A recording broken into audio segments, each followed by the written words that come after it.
Hello' guys welcome back to my YouTube channel. আহি গ'ল ভাল খবৰ। ৰাজ্যৰ যিসকল মানুহে PM কিষাণ সন্মান নিধিৰ বাবে আবেদন কৰিবলৈ ভাবি আছে তেওঁলোকৰ বাবে আহিছে ইম্পৰ্টেণ্ট খবৰ। PM কিষাণৰ নতুন আবেদন আৰম্ভ হৈছে 2025 বৰ্ষৰ বাবে। আৰু যিসকলে PM কিষাণৰ আবেদন কৰা নাই তেওঁলোকে এতিয়া আবেদন কৰিব পাৰিব, বা তেওঁলোকৰ কি নথি পত্ৰৰ প্ৰয়োজন হ'ব, বা তেওঁলোকে বছৰি এছাউ লৈছে ইয়াত তেওঁলোকৰ যিখন ধন 6,000 টকাকৈ তেওঁলোকে লাভ কৰিব পাৰিব। আৰু চৰকাৰৰ ফালৰ পৰা তেওঁলোকৰ যিখন গাইডলাইন সেইখন নটিফিকেশ্যন অলৰেডি আহিছে, বা তেওঁলোকে PM কিষাণৰ আবেদন কৰিবলৈ হ'লে তেওঁলোকৰ কি নথি পত্ৰৰ প্ৰয়োজন হ'ব, কোনসকলে যোগ্য কোনসকলে অযোগ্য, সম্পূৰ্ণ আজিৰ এইটো ভিডিঅ'ত চাব পাৰিব, বা আপুনি কেনেকৈ আবেদন কৰিব সম্পূৰ্ণ আজিৰ এইটো ভিডিঅ'ত জনাই দিম। গতিকে স্কিপ নকৰাকৈ চাই থাকিব। আপুনি যদি PM কিষাণ সন্মান নিধি আঁচনিৰ বাবে আবেদন কৰা নাই এতিয়ালৈকে, তেনেহ'লে আপুনি এতিয়া আবেদন কৰিব পাৰিব। আৰু আপুনি বছৰি 6,000 টকাকৈ লাভ কৰিব 3টা কিস্তিত। আপুনি সেইখন ধন পাবলৈ হ'লে আপুনি এতিয়াই এইখন ভিডিঅ' স্কিপ নকৰাকৈ প্ৰথমৰ পৰা ভালদৰে চাই থাকিব। লাষ্ট ডেট কেতিয়া সম্পূৰ্ণ আজিৰ এইটো ভিডিঅ'ত জনাই দিম। এয়া চাবলৈ হৈছে প্ৰধানমন্ত্ৰী কৃষক সন্মান নিধি PM কিষাণ যিটো দিয়া আছে, কৃষকৰ আয় বৃদ্ধিত উৎসাহ যোগাৰ অৰ্থে এটি বলিষ্ঠ পদক্ষেপ।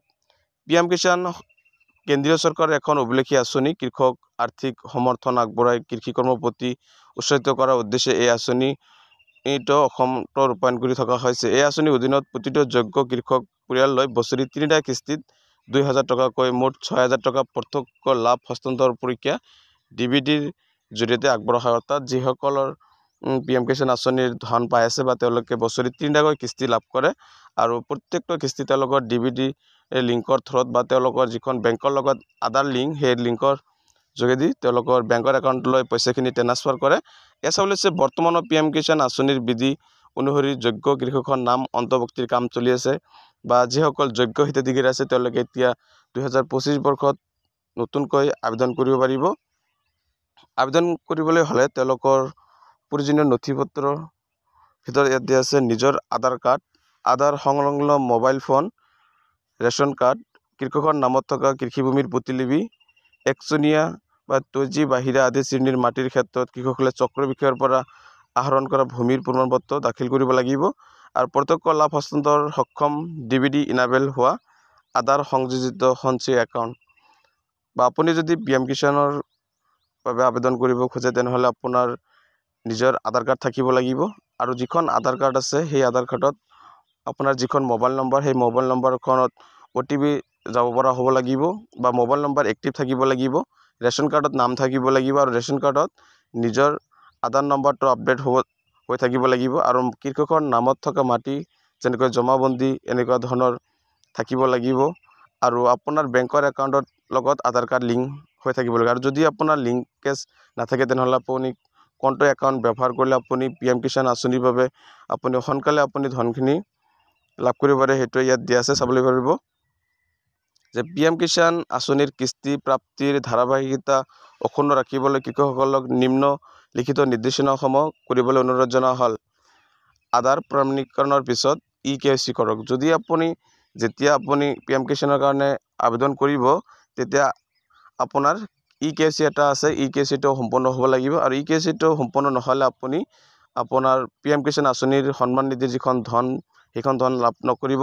নিজৰ বেংক একাউণ্টৰ সৈতে আধাৰ সংলগ্নকৰণৰ লগতে প্ৰত্যক্ষ লাভ হস্তান্তৰকৰণ DBT সক্ষম কৰিবলৈ বেংকৰ সৈতে যোগাযোগ কৰিব লাগিব। যদি আপোনাৰ PM কিষাণ আঁচনিৰ ধন পাই আছে, যদি এতিয়ালৈকে কিবা কাৰণত আপুনি পইচাটো পোৱা নাই, তেনেহ'লে EKYC যদি খেলি মেলি আছে তেনেহ'লে EKYCটো কৰিব লাগিব। যদি আপোনাৰ বেংকৰ লগত আধাৰ কাৰ্ড লিংক নাই, সেইকাৰণে আপুনি পইচাটো নাপাবও পাৰে। আৰু বেংক একাউণ্টৰ সৈতে আধাৰ সংলগ্নকৰণ আৰু শুদ্ধ কৰাৰ প্ৰক্ৰিয়াসমূহে সেৱা কেন্দ্ৰ CSC চলি আছে। কৃষকসকলক তেওঁলোকৰ কাষৰীয়া সমূহে সেৱা কেন্দ্ৰ CSCত যোগাযোগ কৰিব লাগিব। যদি আপুনি PM কিষাণ আঁচনিৰ আবেদন কৰিব পৰা নাই, বা এতিয়ালৈকে যদি আপুনি আবেদন কৰা নাই, বা আপুনি পইচা পাই আছিল কিবা কাৰণত বন্ধ হৈছে, তেনেহ'লে আপুনি যদি EKYCৰ খেলি মেলি আছে তেনেহ'লে আপুনি নিকটতম যিখন CSC চেণ্টাৰ আছে সেইখনলৈ গৈ আপুনি আবেদন কৰিব পাৰিব, বা যদি কিবা ভুল আছে সেইখনো কাৰেকশ্যন কৰিব পাৰিব। কৃষকসকলে ইণ্ডিয়া পোষ্ট পেমেণ্ট বেংকৰ জৰিয়তে আধাৰ সংযোজিত প্ৰত্যক্ষ লাভ হস্তান্তৰ সক্ষম DBT এনাবেল হোৱা সঞ্চয় একাউণ্ট খোলাৰ সুবিধাও গ্ৰহণ কৰিব পাৰে। যদি আপুনি কিবা আপোনাৰ ষ্টেট বেংক বা পাঞ্জাৱ নেশ্যনেল বেংক এনেকুৱা বেংক আছে, বা আপোনাৰ আধাৰ কাৰ্ডখন তাত সেইখন বেংকত লিংকেজ হোৱা নাই তেনেহ'লে আপুনি অতি সোনকালে ইণ্ডিয়া পোষ্ট পে'মেণ্ট বেংক যদি আপুনি একাউণ্ট খোলে তেনেহ'লে আপুনি PM কিষাণ আঁচনিৰ যিখন পাবলগীয়া ধন সেইখিনি ধন আপুনি লাভ কৰিব।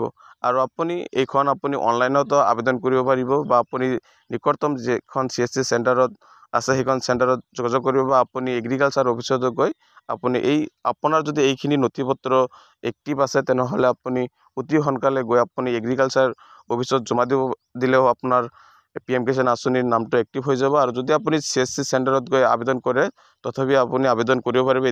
এতিয়ালৈকে লাষ্ট ডেটটো দিয়া নাই, কেতিয়ালৈকে আপুনি কৰিব পাৰিব।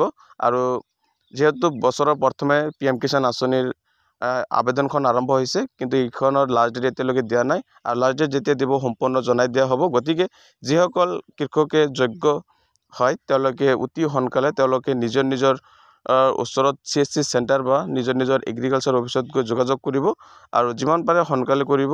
আৰু তেতিয়া PM কিষাণ আঁচনিৰ যিখন বছৰি 6,000 টকা সেইখন ধন আপুনিও লাভ কৰিব পাৰিব।